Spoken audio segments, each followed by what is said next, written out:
qaynonasiga yaxshilik qilish ko'pchilik qizg'anadi-da. Mayli o'sha yomondir, boshqadir, lekin men har doim aytamanki, ko'pchilik mana shogirdlarim kelganda qaynanam u, qaynanam bu deyishadi. To'g'ri. O'sha siz bitta yostiqqa bosh qo'yayotgan o'sha umr yo'ldoshingiz, qaynanangizni o'g'li, ya'ni sizni turmush o'rtog'ingiz yaxshi, uni tuqqan onasi yomonmi deyman. Lekin siz o'zgarsangiz, o'sha qaynana ham sizga o'zgaradi.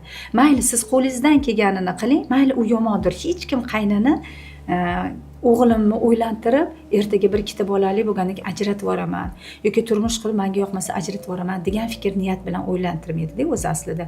Shu narsani ongli ravishda yoshlarimiz tushunishi kerak. Shuning uchun men aytamanki, qo'lingizdan kelgancha nima ish qila olasiz, shuni qiling. U sizdan rozi bo'ladimi? U hammasi yaratganga bog'liq deyman. Menimcha bitta siz bilan san bir og'izdan chiqadi.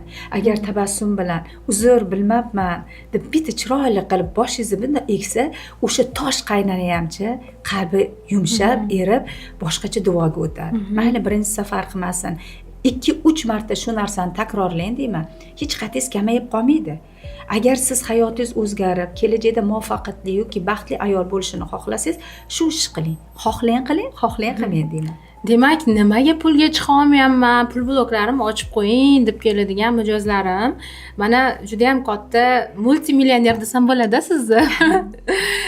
Daromadga chiqqan biznes ledi Dilbar opa aytibdilar. Aynan rozichilik